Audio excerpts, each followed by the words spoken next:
y hoy día tenemos nuestra clase 18, que por lo demás es una clase muy especial, se da en un día muy especial para todos nosotros, ¿no? Es el cumpleaños de nuestra universidad, la institución que tanto queremos.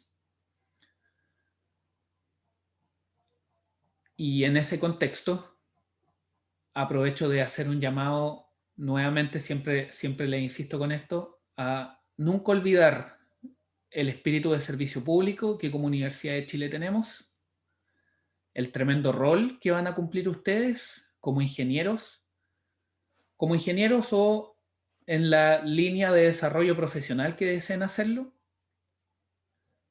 con el servicio público de nuestro país. El servicio público de nuestro país. La Universidad de Chile es una institución que siempre ha estado dedicada al servicio de las personas, al servicio de los chilenos, de todos los chilenos y chilenas.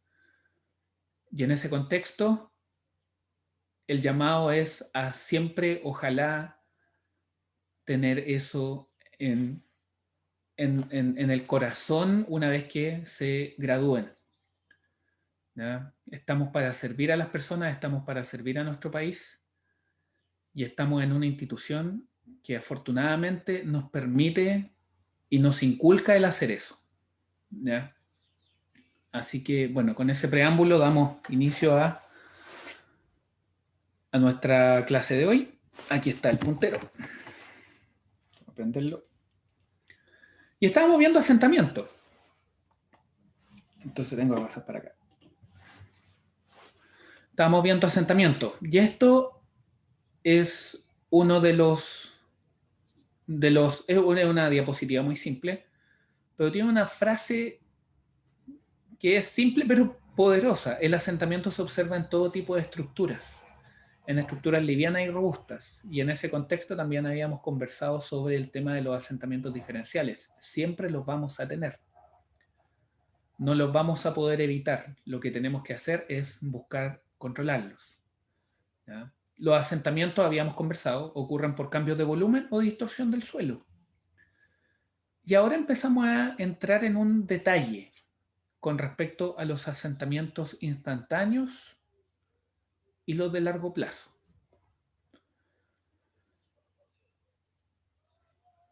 En ese contexto me gustaría aprovechar a hacer una pregunta y ver cómo andamos con respecto a ese concepto.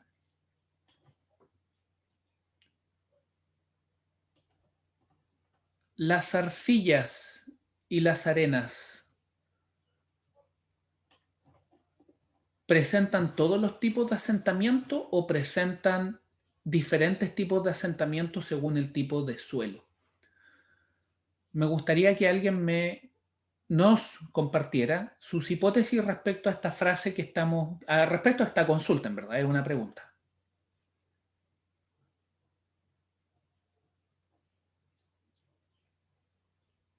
Por alguna razón está encendida el box de Consuelo. Consuelo siempre comparte, muchas veces ha compartido hipótesis con nosotros. Consuelo, ¿tendrá en esta oportunidad alguna hipótesis respecto a los asentamientos y los tipos de suelo? No sé, profe. O sea, diría como algo por intuición, pero no sería muy justificado. Dele, dele. Diría que en arena, ¿Ya? eh, como tienen menor permeabilidad, ¿Menor permeabilidad o como mayor que permeabilidad? mayor. Mayor, ¿ya? No sé, en verdad me lo imagino nomás. Sucede más rápido los asentamientos. Ya. Ok, ok. Como que Entonces, la me lo arena, imagino, pero no está nada justificado. pero construyamos juntos esto.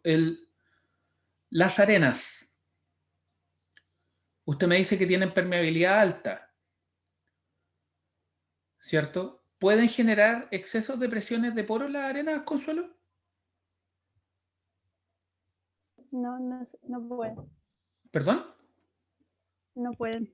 Lo escucho medio cortado, profe, creo que es mi internet. No, ¿usted cree que no tienen presiones de poro las arenas? Excesos de presiones de poro.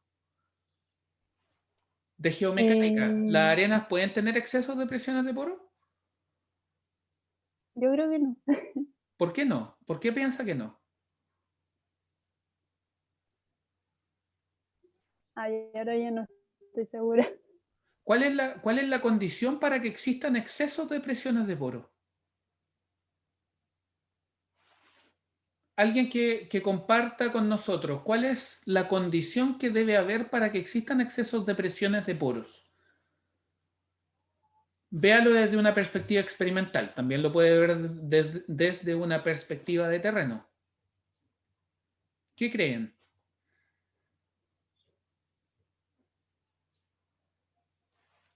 Me estoy deteniendo en esta parte porque es crítica. Es crítica. Don Cristóbal Soto, ¿tendrá alguna hipótesis? Sí, estoy pensando, profe. Ya, Pero me imagino que para que existan presiones de poro, o sea, exceso, se tiene que retener agua en el suelo ya. ¿Y cómo retiene agua en el y que se suelo? disipe de a poco. ¿Cómo retiene agua en el suelo? Por, por lo general, el suelo cuando absorbe el agua.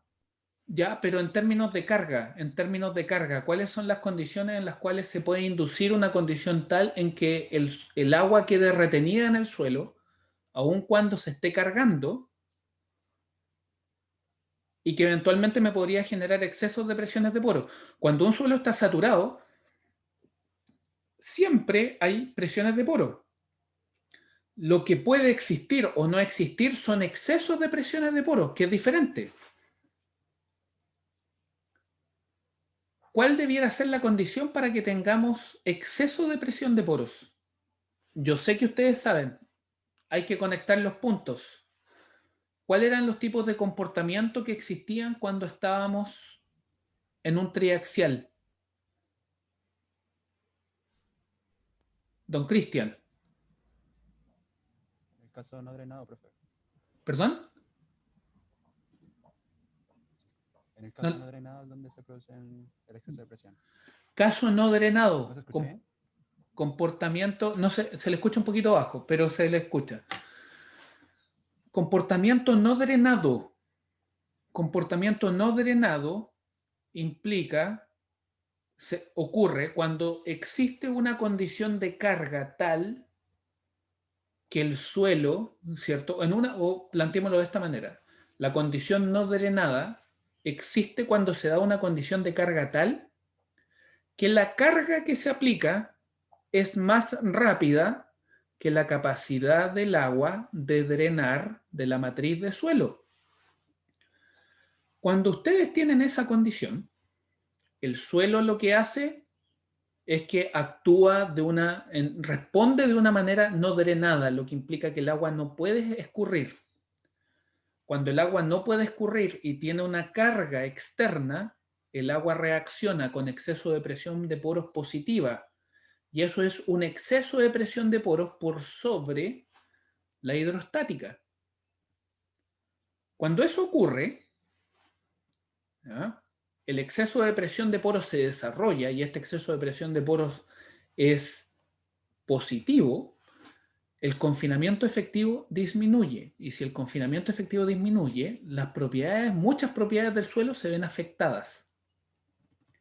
¿Cómo se representa eso en laboratorio? Se representa a través de un ensayo triaxial no drenado. Entonces, cuando nosotros tengamos una carga no drenada, vamos a tener exceso de presión de poros. Y eso es independiente del tipo de suelo.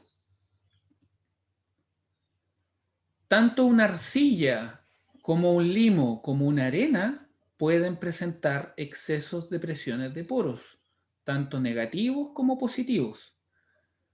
Van a ser positivos o negativos dependiendo de la estructura de la arena en términos, o de la arcilla, en términos de sus densidades y cómo estas densidades conversan con respecto a parámetros de compactación. ¿Ya? Cuando son arenas es la densidad relativa, cuando son arcillas es el Proctor. ¿Por qué eso es tan importante? Porque la consolidación, como ustedes la conocen, que también se le llama consolidación primaria, es el proceso en el cual se desarrollan excesos de presiones de poros y estos excesos de presiones de poros se empiezan a disipar. ¿Ya? Cuando existe disipación de exceso de presión de poros, existe flujo. Y ese flujo se da a una velocidad que depende de la permeabilidad. Si la permeabilidad es mayor, el exceso de presión de poros va a disipar más rápidamente porque el suelo presenta mejores condiciones para drenar.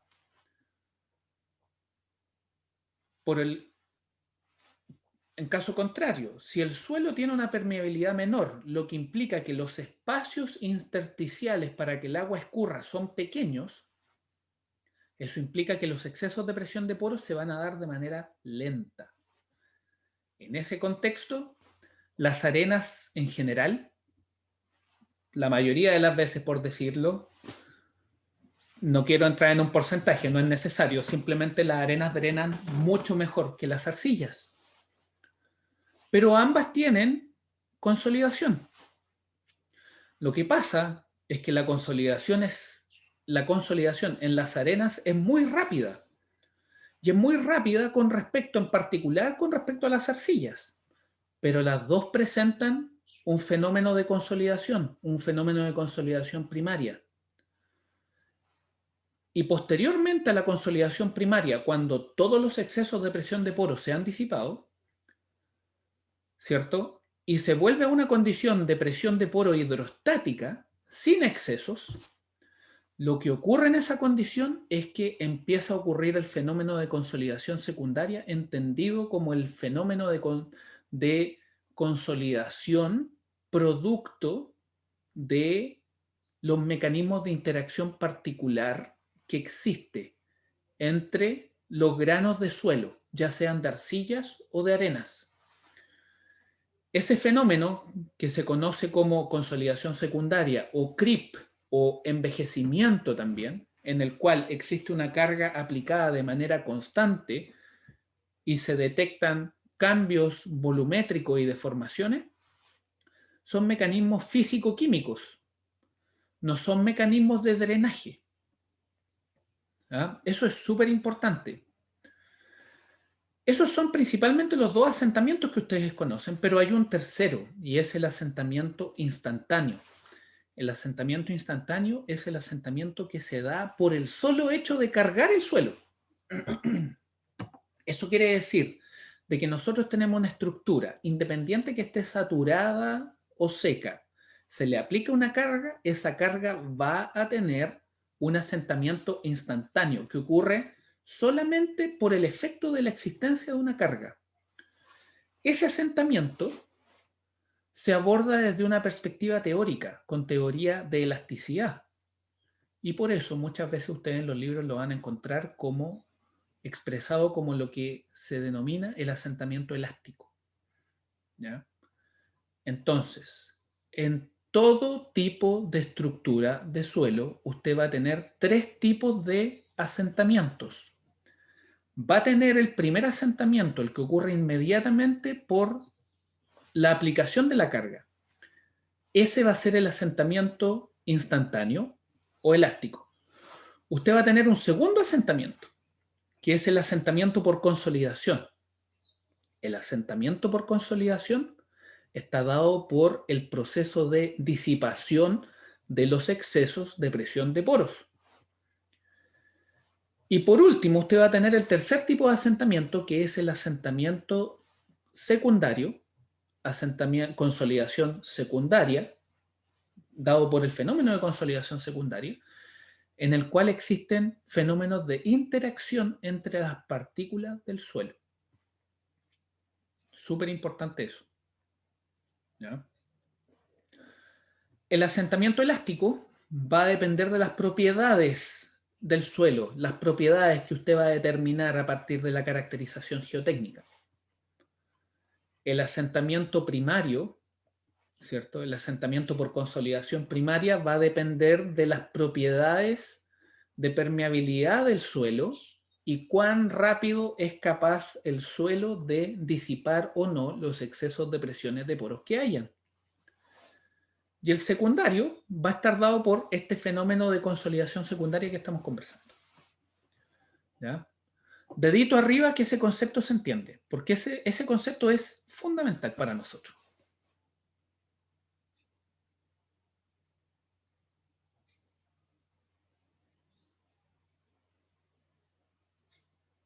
Ya. Súper importante. Entonces, ¿cómo conversa esto con nosotros? Volvemos a... Acá tengo que hacer alguno. Ya. Entonces, los asentamientos van a ser instantáneos o de largo plazo. ¿Ya? ¿Cómo los vamos a calcular? Asentamientos instantáneos con la teoría elástica, asentamientos de largo plazo con la teoría de consolidación y envejecimiento. En el contexto de este curso que estamos conversando, vamos a hablar levemente de lo que es envejecimiento. ¿Ya? Nos vamos a enfocar principalmente en lo que es consolidación primaria. ¿Existen asentamientos instantáneos? Siempre, siempre, siempre. En el minuto que usted pone una carga en terreno, usted en general va a inducir corte. El corte induce distorsión del suelo, por lo tanto, existe un asentamiento instantáneo por distorsión del suelo. ¿Ya? Por lo tanto, nuestro asentamiento total va a estar dado por el asentamiento elástico, ¿ya? Instantáneo, también le puede llamar de distorsión, por el asentamiento de consolidación y la consolidación secundaria. En arcillas, ¿qué es lo que ocurre? La permeabilidad es baja. Por lo tanto, el asentamiento instantáneo va a estar dado por la teoría elástica. El asentamiento de largo plazo va a estar dado por el asentamiento de consolidación y el de consolidación secundaria. ¿Ya? Entonces, en particular la teoría de asentamiento es importantísima cuando ustedes hablan de arcillas. ¿Ya? ¿Por qué? Porque las arcillas tienen todos los asentamientos y todos los asentamientos son importantes. Probablemente el asentamiento menos importante en las arcillas es el de consolidación secundaria, pero el primario de consolidación primaria es vital. Usted puede tener una arcilla consolidando años. El caso más representativo en la historia de la geotecnia con respecto al asentamiento por consolidación primaria es la Torre de Pisa. ¿Ya? Entonces, asentamiento en arcilla. ¿Aló? Parece que me quedé pegado. ¿Me escuchan bien? Sí, profe, se le cayó. Chuta, qué Se bueno que venía están- escuchando medio cortado. Ya. ¿En qué parte quedaron un poquito cortitos? Qué ¿Verdad? bueno Como la que... idea general se estaban entendiendo, pero habían como frases que se cortaban. Pero Ya, a mí solamente noté ahora que se me había caído. Si se cayó, se recuperó inmediatamente. No me di ni cuenta. Solamente me... Qué bueno, qué bueno, qué bueno. Entonces, asentamiento en arcilla, elástico, consolidación primaria, consolidación secundaria. ¿Ya? En arenas. No se está viendo su pantalla, por si acaso. Ah, perdón. Ya, muchas gracias. Muchas gracias. Ya, ahí sí. Muchas gracias por avisarme. Ya. Entonces, arcillas. Todos los asentamientos son importantes. ¿Ya? Más que importante, quizá una manera de presentarlo no es que sean importantes, todos los asentamientos son importantes. ¿Cuál asentamiento controla para diseño? ¿Ya? Esa es una mejor manera de presentarlo. Lo vamos a presentar de esa manera. Entonces, asentamiento instantáneo, importante. Consolidación primaria, importante. Consolidación secundaria, muy importante también. ¿Cuál es el que controla? Generalmente el que controla es el de consolidación primaria. ¿Ya? Tengo que moverme acá. En arenas, ustedes van a tener que, va a existir un asentamiento elástico y un asentamiento por consolidación. Y en el largo plazo van a tener uno de consolidación secundaria. En ese contexto, el asentamiento que controla, ¿ya? Que controla es el asentamiento elástico. El de consolidación también es importante, obviamente, pero el de consolidación es muy rápido. En una arena, la consolidación es sumamente rápida. Si usted quiere verlo de una manera práctica en su día a día, considere lo rápido que escurre, por tener un ejemplo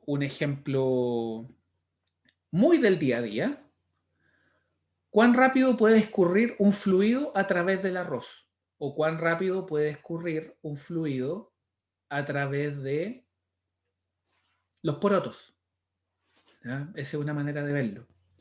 La consolidación es muy rápida. El exceso de presión de poros se disipa muy rápido en una arena. ¿Ya? Y la consolidación secundaria es menos relevante en las arenas. ¿Y por qué? Porque la consolidación secundaria es un mecanismo entre partículas, ¿cierto? Pero entre partículas rígidas, muy rígidas. Y lo que ocurre es que las partículas ya están en contacto. Entonces, ¿qué es lo que pasa? Que son mecanismos de fricción. Son mecanismos de fricción entre la arena. Las dos arenas están una contra una, ¿cierto? Y están pegadas bueno, ustedes las pueden ver atrás. Y están pegadas, están juntas por un mecanismo físico de contacto, pero están con una fuerza aplicada, con una solicitación. Entonces, ¿qué es lo que ocurre? Existen movimientos producto de que, por ejemplo, supongamos que aquí estoy mostrando aquí mis dos puños, ¿ya? Supongamos de que la interfaz entre mis dos puños es el contacto entre dos arenas. ¿Qué es lo que puede ocurrir? Que uno de los contactos desaparezca porque se rompen las esquinitas de la superficie de la arena. Eso pasa. Y ese fenómeno se llama fatiga. Fatiga de la superficie de arena. ¿Ya? Nosotros lo estudiamos y ocurre harto. ¿De qué depende que ocurra en mayor o menor cantidad? Depende del grano. Si el grano es más angular, es mucho más fácil romper estos cantos, romper estas esquinitas. Pero si ustedes tienen un grano redondeado, romper esa partícula cuesta un montón. Y la manera de lograrlo es que generalmente se termina partiendo la partícula completa, ¿ya? Como si usted le pusiera una dinamita en medio y esto se partiera, ¿ya? Y eso ocurre producto de las cargas que se ponen. ¿Se observa? Sí, pero generalmente la rotura de partículas se observa para tensiones del orden de 1 megapascal. ¿Ya? Generalmente cuando hablamos de altas presiones, estamos hablando de presiones que superan el megapascal. ¿Ya? En términos de tensiones en kilos por centímetro cuadrado, esos son 10 kilos por centímetro cuadrado. Eso es harto, ¿ya? No es menor. Aquí me gustaría hacer un ejercicio y me gustaría que hubieran algunas discusiones. Les voy a dar un minuto, ¿ya? Un minuto para que vean esas configuraciones que están ahí y según lo que ustedes han entendido de esta sesión, así como lo que ustedes entienden de geotecnia, me digan cuál es el orden de esta secuencia de asentamiento que sufre esta fundación. ¿Ya? Un minuto. Voy a estar aquí esperando. ¿Ya? Y ojalá que alguien se anime a compartir su hipótesis respecto a cuáles son las etapas, ¿ya? ¿Cuál es el orden de esto?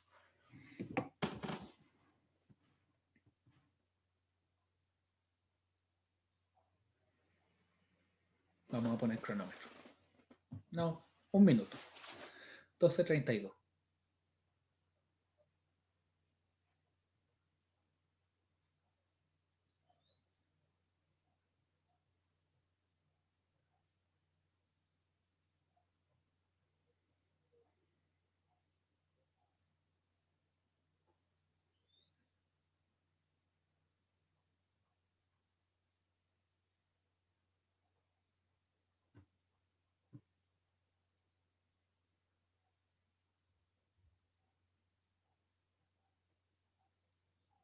Me pregunto si ya tendremos alguna hipótesis respecto al orden. ¿Quién se anima? Yo creo que empieza por la B, luego ¿Ya? sigue la C, luego la E, y la verdad no encuentro las diferencias entre la A y la D. La A y la D. Chuta, yo las Esa veo más o menos claras, pero puede ser que yo esté muy es, cerca del computador. ¿Cuál es su feeling? no, básicamente empieza por la B cuando se coloca como la carga, o sea, luego sigue la C con las deformaciones instantáneas ¿Ya? y sube la presión, porque ¿Ya? todavía no hay disipación. ¿Ya? Luego comienza la disipación en la E ¿Ya? hasta llegar O a las presiones hidrostáticas. La E es desarrollo de la disipación. Claro, hasta llegar al punto de presión hidrostática que se encuentra en la A y la D. Ya, de entre esas dos, ¿cuál Y elegiría? ¿Cuál viene primero? la verdad no sabría decirle, profe, porque no, no, Ya, no logro alguien ver que la diferencia. complementa a Cristóbal. ¿Quién dice las últimas dos? ¿Quién se anima? ¿Y por qué?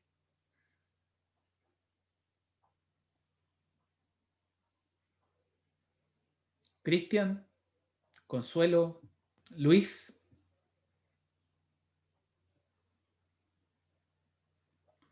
Cristóbal tiene razón. Primero la B. Se pone la carga.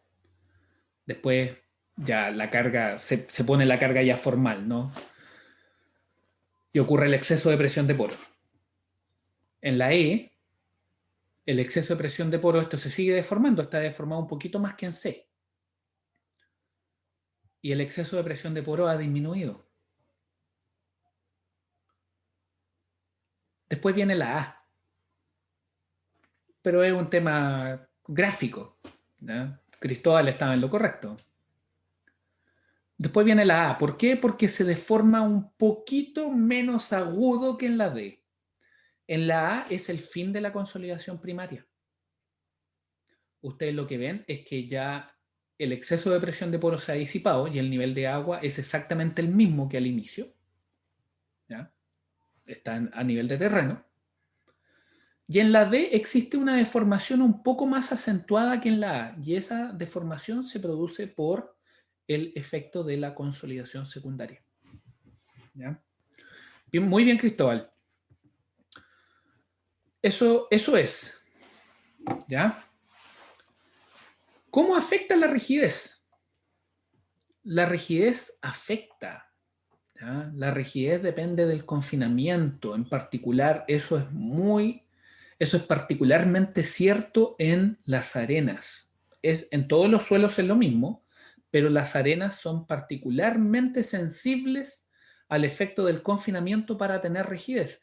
El caso más característico que ustedes pueden hacer es que si usted pone arena en un balde y da vuelta el balde, ¿cierto? Arena seca, y da vuelta el balde y lo hace lo suficientemente rápido, ¿no?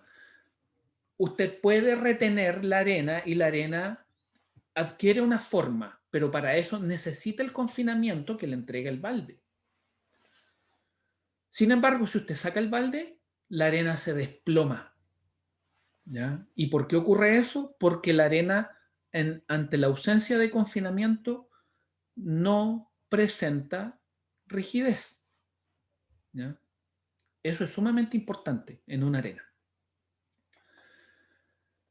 Para eso, dado que nosotros estamos en el contexto de las fundaciones, necesitamos entender cómo el confinamiento puede afectar la rigidez de la arena. Si la rigidez de la arena es afectada, las deformaciones van a ser afectadas. Entonces, necesitamos entender cómo cuando ponemos una carga, esta carga se distribuye en profundidad y lo que ocurre con eventuales cambios en la rigidez, producto de estos confinamientos que se están induciendo producto de una nueva carga. Entonces, aquí aparecen algunos números bastante interesantes. Nosotros somos ingenieros, nosotros somos diseñadores.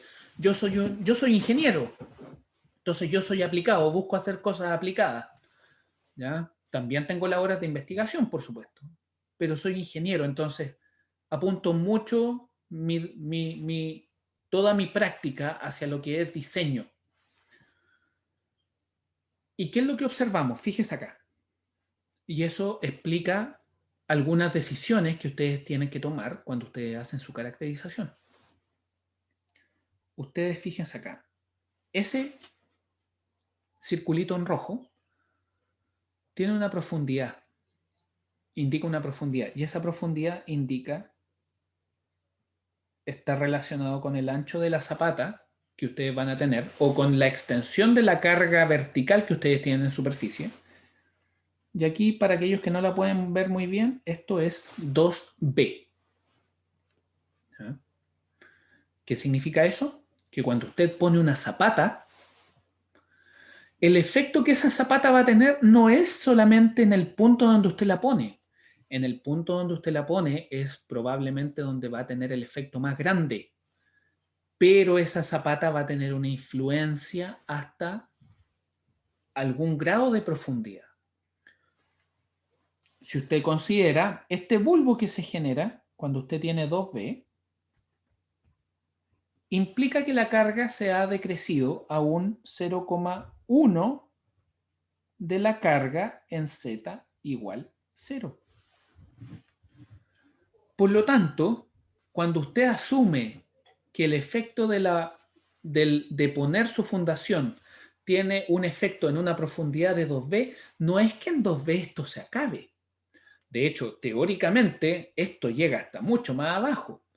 Lo que ocurre es que cuando usted está a una profundidad de 2B, la teoría elástica le sugiere que cuando está a una profundidad de 2B, la carga se ha mermado en aproximadamente un 90%. ¿Ya? Por lo tanto, cuando ustedes tienen este bulbo a una profundidad de 2B, ¿ya? Ustedes tienen una carga que es el 10% de lo que ponen en superficie. Esto es vital. ¿Por qué? Porque ustedes las zapatas, recuerda que las zapatas van a ir siempre enterradas. Entonces, ¿qué es lo importante? Que cuando usted decida cuáles van a ser profundidades de caracterización, cuál es la profundidad de la calicata, ¿ya? Eso va a estar controlado por la profundidad de la zapata en la cual ustedes van a estar trabajando, más ustedes van a tener una zapata de largo B ahí, y ustedes van a tener una profundidad de 2B, pero su terreno está acá. Por lo tanto, usted va a ir, idealmente, cuando usted haga su caracterización de la calicata y usted diga, yo necesito una calicata de tal dimensión, para caracterizar esa dimensión, sean 5, 10, los que sean, ¿cierto? Bueno, a 10 metros una calicata ya va a ser, puede ser un poquito peligroso ir a meter a alguien 10 metros, ¿no? Ya hablamos del tema de la seguridad en la geotecnia. Pero va a ser, aquí llámele ZD, y va a ser ZD más 2B. Entonces, si consideramos que una zapata va a estar 80 centímetros o a 1 metro de profundidad, y usted va a tener una zapata de 2 metros o de 1,5, inmediatamente la calicata se transforma en una calicata de 1 metro más 2 por 1,5, ¿no? Y eso le da 4 metros. Y eso conversa con lo que le sugiere la 1508. ¿Por qué? Porque las zapatas que se estilan tienen en general esas dimensiones. ¿Ah? 1,5, 2 metros. ¿Y por qué 8? Fíjese. 8 metros, ¿cuánto es? ¿Zapata de 3 metros? ¿Hay zapatas de ese tamaño? Sí, por supuesto, la hemos visto y la hemos visto en fotos. Entonces, sumamente importante tener esos números en consideración, ¿ya? Y es por el efecto en profundidad que puede tener una zapata. Ahora, ¿cómo podemos determinar estas cargas, cómo van llegando en profundidad hasta abajo? Eso lo podemos hacer, ¿cierto? A través de la teoría elástica, Boussinesq. Eso es una herramienta que aprendimos en el curso de Geotecnia 1. Entonces, efectivamente está esa metodología, que ustedes lo pueden hacer a través de Boussinesq. Sin embargo, ¿qué es lo que, si ustedes ocupan Boussinesq, ustedes lo que obtienen es que tienen estas distribuciones. Y si ustedes se fijan, esas distribuciones, en el fondo, de alguna manera u otra, son distribuciones relativamente, llamémosles que tienen una distribución que se trata de asemejar a una distribución normal. Y si nosotros vamos a los extremos de estas distribuciones normales que se genera un trapecio. Por lo tanto, dependiendo de la profundidad a la cual ustedes estén, pueden hacerlo directamente por Boussinesq o también pueden aproximar eso a un trapecio. ¿Ya? Eso lo vamos a explicitar en un poquito más adelante. Cuando usted tiene una fundación perfectamente rígida, la carga se distribuye de manera homogénea. ¿Ya? Eso implica una carga, un estrés constante. El estrés constante está ahí. Desde un punto de vista de diseño, ahí lo dice, desde un punto de vista de diseño, esta es la condición ideal. ¿Qué es lo que pasa? Que nuestras zapatas no van a ser ideales, por lo tanto, eventualmente esto podría sufrir una distorsión. ¿Ya? Ahora les voy a contar un spoiler. Nosotros cuando diseñamos asumiendo una carga constante. ¿Ya? Pero eso no es lo que estrictamente ocurre. Lo que pasa es que nosotros como ingenieros civiles simplificamos todo lo que es diseño. Entonces, estrictamente hablando, ocurre eso en una arena que ocurre lo que ustedes observan en una arcilla. Y usted dirá, ¿por qué estas deformaciones son así? Y la respuesta está en la rigidez. Esta zona está significativamente más rígida que las zonas de acá. Aquí pongámosle mayor rigidez.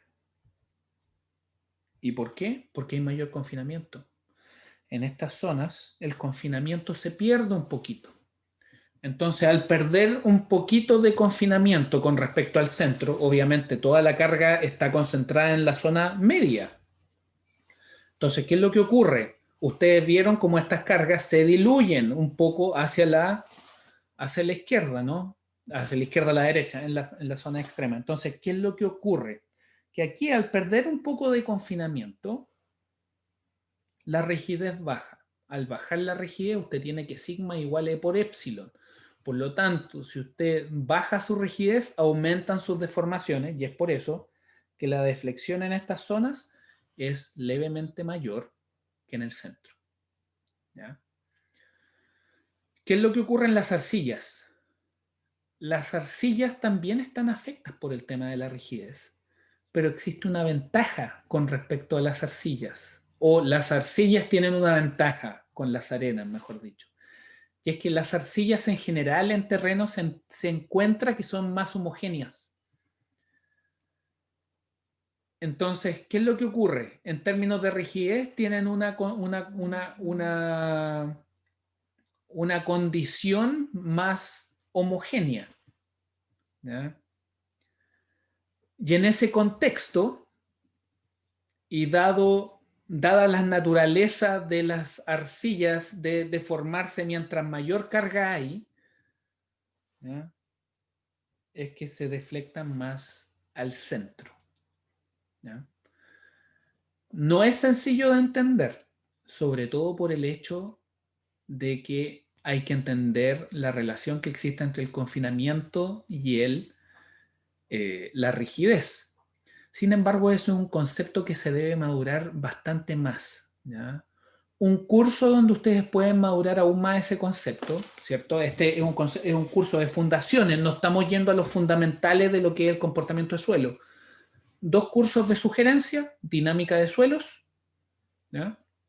Donde se presenta información que respalda el hecho de que las arenas en particular tienen una afectación importante en su rigidez debido al confinamiento, así como también el curso de el profesor Edgar Barr, que se llama Comportamiento de medios granulares, si mal no recuerdo. ¿Ya? Si alguien está interesado en la geotecnia y le gustaría entender un poquito más el detalle cómo se comportan los suelos, esos son 2 cursos muy buenos en los cuales se ven detalles de comportamiento. ¿Ya? ¿Qué pasa en la realidad respecto a la rigidez de una fundación? Vamos a tener fundaciones que son tremendamente rígidas y vamos a tener fundaciones que son tremendamente flexibles. Sin embargo, en general, en la práctica, esto se mueve en ese espectro de las fundaciones perfectamente rígidas, perfectamente flexibles, pero en general ustedes lo que van a ver es que van a estar ahí, en la nebulosa intermedia, ¿ya? Y por supuesto van a tener casos extremos, una losa de fundación, ¿ya? Que tenga las dimensiones para comportarse como un cubo es perdón, por ejemplo, el pollo de fundación, mejor dicho. El pollo de fundación. El pollo de fundación es un cubo. Es un cubo de 1 por 1 por 1. Esto se ocupa mucho en las casas de playa, ¿ya? O en las casas de madera, estructuras livianas. Y es un cubo, y es un cubo rígido, ¿ya? A lo que me refiero con un cubo rígido es que es un cubo que se desplaza o rota, pero no donde un punto se deforma con respecto al otro. ¿Dónde podemos presentar ese tipo de cosas? Donde un punto se deforma inmediatamente con respecto al otro, en las losas de fundación. Las losas de fundación, independiente que sean enormes, podrían tener las propiedades geométricas y de material que le permitan comportarse como flexible. Aun cuando usted vea que esta losa tiene 2 metros de alto y 50 metros de largo, eso probablemente va a ser una losa flexible, ¿ya? Vamos a tener criterios para identificar si una fundación se comporta como rígida o flexible, ¿ya? Pero para eso primero tenemos que pasar por lo que es fundaciones superficiales. Y es súper entretenido, ¿ya? Es la teoría de Winkler. Distribución de los esfuerzos en las zapatas rígidas. Idealmente, ya dijimos, vamos a trabajar con distribución constante. En arenas vamos a tener esa distribución. Esto es distribución de esfuerzos. Considere cómo estas distribuciones que se están mostrando acá conversan con las deformadas, ¿ya? Conversan, ¿ya? Súper importante eso. Y nuevamente, dele una vuelta al tema de la rigidez, ¿ya? No es una parte de vértebra de este curso, pero es importante que la considere. Mi sugerencia, ustedes tienen las herramientas para trabajar esa información, sobre todo del curso de geomecánica. En el curso de geomecánica, ustedes tienen una curva, ¿ya? Ustedes tienen una curva, que es la curva del Q versus el epsilon A. En esa curva, ¿cierto? Cuando un suelo tiene un comportamiento contractivo, pensando en una arena, tiene esa curva que ustedes están viendo ahí, en rojito, ¿ya?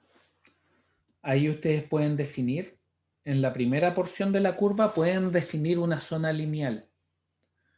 Cuando ustedes definen esa zona lineal, ustedes pueden trazar una tangente. Cuando usted traza esa tangente, usted basta que escoja una deformación, basta que escoja el Q que induce esa deformación, o la deformación que induce ese Q dependiendo del tipo de ensayo que está haciendo.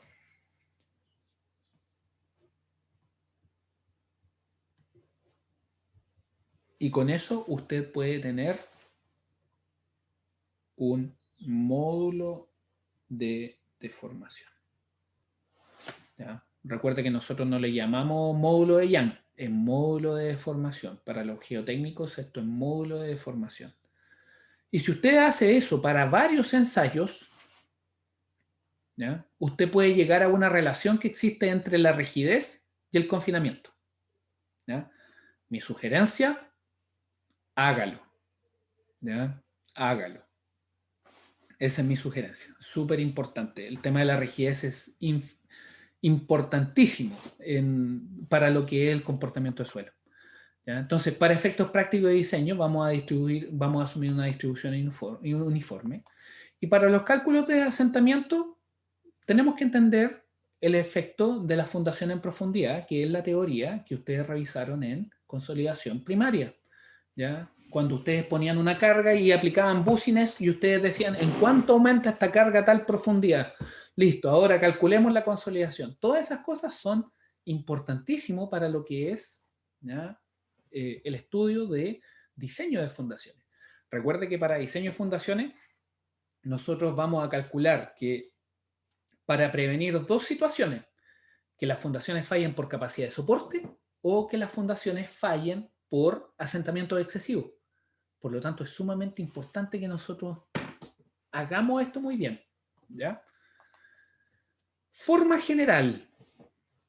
Esto es importantísimo. ¿Por qué? Porque si ustedes se fijan en la forma general es de la teoría elástica. Fíjese en lo que está ocurriendo ahí. ¿Ya? Fíjese esa ecuación, fíjese cómo esa ecuación le conversa. Esa ecuación a usted le está hablando, ¿ya? Y le está diciendo un montón de información de manera física. Esta, ¿cierto? Es la deflexión. Ahí está el módulo de deformación. Y acá hay parámetros geométricos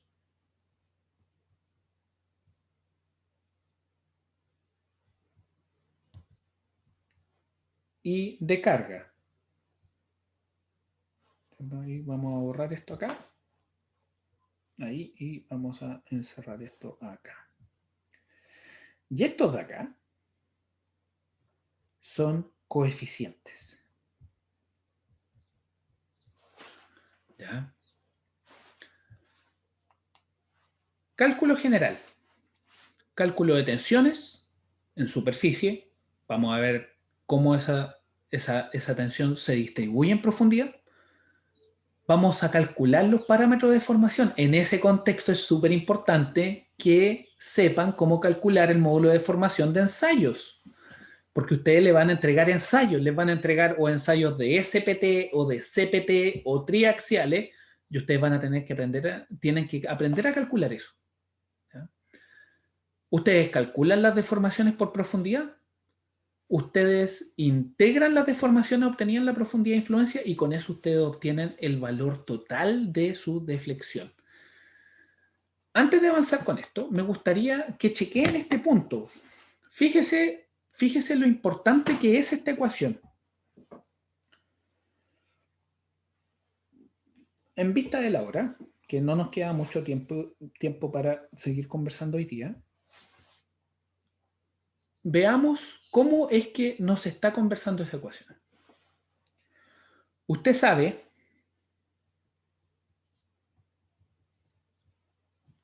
que sigma es igual a E por epsilon.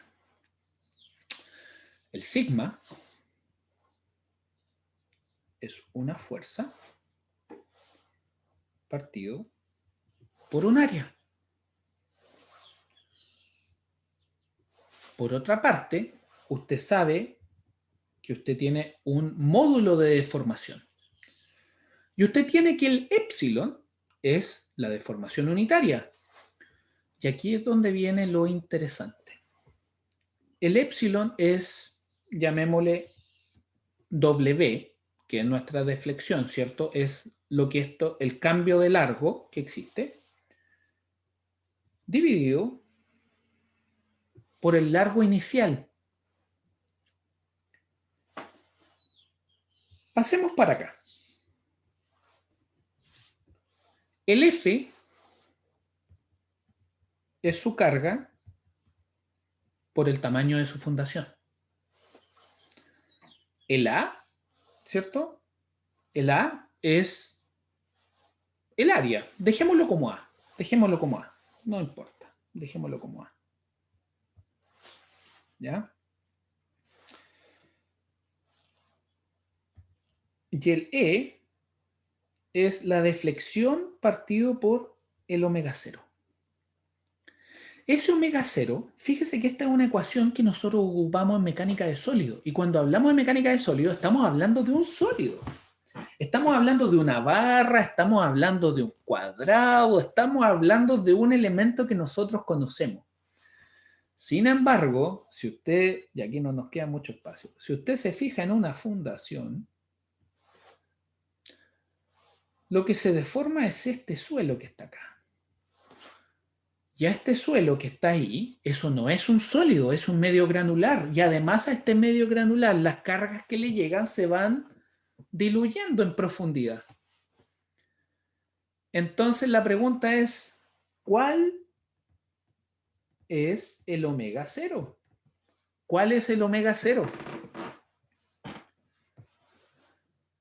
Y ahí es donde el omega 0, usted dice, bueno, en verdad no tengo idea cuál es el omega 0, pero lo que sí sé es que eso está dado por una zona de influencia que depende del ancho de la zapata. Y por lo tanto, aquí aparece un parámetro B y aquí aparecen dos coeficientes, I1 y 2, que lo que hacen es corregir y decir, ok, ese omega 0, a partir del cual nosotros definimos la deformación unitaria, nosotros, esto no es un sólido, por lo tanto no tenemos cómo saber ese valor de manera clara. Por lo tanto, ¿qué es lo único que nos queda hacer? Hacer un supuesto. Hacer un supuesto que nosotros conocemos este largo. Y ese largo, nosotros ya sabemos por teoría de Boussinesq que este largo está dado por un coeficiente, ¿cierto? Pero es un coeficiente que tiene que apoyarme para llegar en profundidad. Tiene que ser un coeficiente que me considere la forma de la zapata, porque es diferente a tener una zapata rectangular que una zapata circular o una zapata que tiene una forma arbitraria. Así como también lateralmente me tiene que ayudar a considerar cuál es el ancho que estoy considerando, ¿no? Porque si yo veo acá, el bulbo es más ancho que mi carga. Entonces, ese es el rol que cumplen el I2 por el I1 por el B. Si usted toma estas ecuaciones, ¿ya? Si usted toma estas ecuaciones y las hace conversar con esa ecuación que está ahí, ¿ya? Ese es un muy buen estudio. Está casi hecho, ¿no? Pero es para que considere cómo es que se hace, ¿ya? Y de dónde salen todas estas ecuaciones. ¿Y por qué se los planteo? Porque ahora todas las ecuaciones que vamos a empezar a ver van a estar condicionadas por esta ecuación canónica. Por esta ecuación canónica que es sacada de la teoría de elasticidad, pero acomodada para poder estudiar fundaciones y poder estudiar fundaciones ya sea con ensayo de laboratorio, ya sea con SPT o ya sea con CPT. ¿Ya? Súper importante. Ahí está el cálculo general, que ya lo habíamos conversado. Y tenemos asentamiento de fundaciones flexibles. Asentamiento de fundaciones flexibles, ¿cómo lo hacemos? Con carga puntual. Y con una carga puntual vamos a tener esa situación que está ahí, que ustedes ya saben realizarla, ustedes conocen esas ecuaciones, ¿cierto? Para una columna podemos hacerlo en superficie, como está indicado ahí. ¿Ya? Ustedes pueden tener una carga circular, que ustedes también conocen cómo hacerlo. Ustedes pueden calcular el asentamiento del centro. Y estos son asentamientos elásticos, ¿cierto? Recuerden, estamos con teoría elástica. Ustedes pueden hacer asentamiento con fundaciones flexibles, con carga rectangular uniforme. También lo saben hacer ustedes. Ustedes tienen esas ecuaciones, ¿cierto? Que estas ecuaciones lo que hacen es calcular cómo esto afecta en la esquina. Y cuando ustedes quieren tener la fundación al centro, ustedes simplemente lo que hacen es que dividen esto en 4, ¿sí? Calculan la esquina, multiplican por 4. Asentamiento en la esquina, multiplican por 4 y tienen la del centro. ¿Ya? Fíjese, desplazamiento vertical promedio de una carga rectangular de lados B y L. Fíjese, ahí usted tiene esos coeficientes. ¿Y qué es lo que hace ese coeficiente? Nuevamente, le ayuda a corregir porque usted está lidiando con teoría elástica en un sistema que no es en absoluto elástico, pero que usted tiene que ingenierilmente manejar de alguna manera para que esto le permita ¿cierto? Trabajar con el espacio de suelo, el volumen de suelo que va a ser afectado por su fundación. Asentamiento, fundaciones rígidas. Ustedes tienen esas ecuaciones, ustedes ya las conocen. Zapata circular o continua para una fundación rígida es simplemente una ecuación que está dado en vista de qué es lo que pasa con las zapatas flexibles. ¿Ya? Zapata cuadrada, lo mismo. Asentamiento de fundaciones superficiales en arena. Ustedes tienen algunos métodos y nuestra tarea se va a tratar de esto. ¿Ya? Nuestra tarea se va a tratar de esto, de estudiar al detalle estos métodos. ¿Ya? No son métodos largos, no son métodos difíciles, pero si solamente les presentamos las ecuaciones, ustedes no aprenden, se pierden la letra chica. Y es en la letra chica donde está la belleza. ¿Por qué? Porque es la letra chica la que a usted le ayuda a formar criterios respecto de cuándo ocupar un método por sobre otro. Estas trabajan con el SPT. Son las de... Oh, perdón. Meyerhoff, Peck, Basara, Barland and Barbridge. ¿Ya? Método SPT. Método CPT tienen la metodología de Schmertmann y la de Lee y Salgado. La de Lee y Salgado es bastante nueva, por así decirlo. ¿Ya?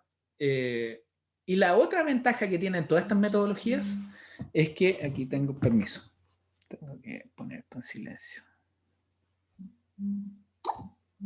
Ahí está. Lo que tienen estas metodologías es que son implementables en Excel, son implementables en MATCAD. Entonces, mi sugerencia, cuando haga la tarea, impleméntelas bien desde el principio. ¿Para qué? Para que le queden para lo que es su desarrollo profesional, para que no tenga que volver a hacerlas después. ¿Ya? Además va a ser esto en grupo, entonces aprovechen de hacer un muy buen trabajo que les quede para la posteridad, ¿ya? Para que el trabajo que ustedes hacen durante la universidad no lo pierdan. ¿Ya? Asentamiento en fundaciones superficiales en arcilla, ya lo vimos. Asentamiento instantáneo, ustedes tienen esas ecuaciones, se empiezan a repetir. Lo que empiezan a cambiar son los factores. ¿Ya? Ahí tienen la metodología de Yambu, tienen todos los coeficientes de Yambu. ¿Ya? Ahí están. Asentamiento promedio en un semiespacio. ¿Ya? ¿Ve cómo se repite esto? Y tiene el módulo de formación no drenado. ¿Ya? ¿De dónde lo saca? De esa tabla que está ahí. ¿Ya? Selección del E no drenado, el SSU. El SSU ustedes lo saben manejar. Asentamiento por consolidación. Ustedes ya saben asentamiento por consolidación. Por lo tanto, cuando nosotros estemos con una zapata, una zapata aislada que tiene de forma geométricamente es finita, ¿ya? Eso va a tener un efecto tridimensional. Por lo tanto, cómo trabajar una consolidación tridimensional se trabaja en función de la consolidación unidimensional. Y para eso ustedes lo que hacen es simplemente trabajar con ese factor que está ahí. ¿Ya? Esto es el incremento de presión de poro, eso ya es bastante teórico, pero ustedes lo pueden entender con el conocimiento que tienen de geomecánica. ¿Ya? Pero lo importante ahí es la deflexión. ¿Ya? La consolidación tridimensional es un factor de la consolidación unidimensional que está dado por el mu. Y ese factor de mu está dado por un A y un alfa. El alfa es súper directo, está entre 0,5 y 0,75. Entonces usted por seguridad simplemente se va con el promedio. Y el alfa usted lo escoge dependiendo de la profundidad, la relación entre la profundidad y el ancho de su zapata. ¿Ya? Eso es. Eso es. Esa era la clase de hoy. Me parece que estamos en una muy buena posición para dejar de grabar. Y obviamente estoy atento a las consultas o dudas que puedan tener. Y